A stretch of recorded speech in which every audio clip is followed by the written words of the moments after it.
Hello everybody, welcome to our first Toolbox tutorial.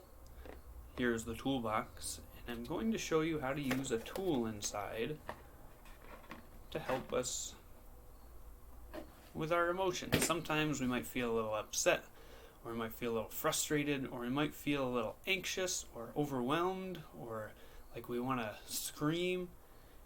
And this squishy ball is a tool that we can use to help us feel a little better. One way you can use it is to squeeze it for 10, count to 10, and then do 10 squeezes. I'll show you.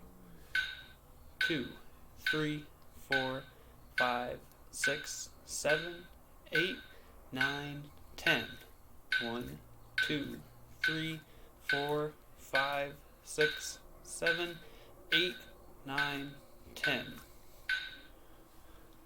And then you can repeat. You can squeeze it as hard as you can and hold it, and then let it come back and pulse it. That's what this is, pulsing it.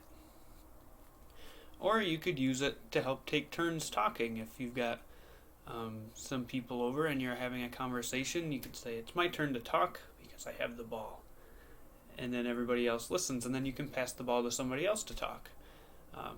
Or maybe you can come up with your own ways to use the ball to help you relax or regulate your emotions to help yourself calm down. Let me know if you come up with any other ideas for it. See you next time.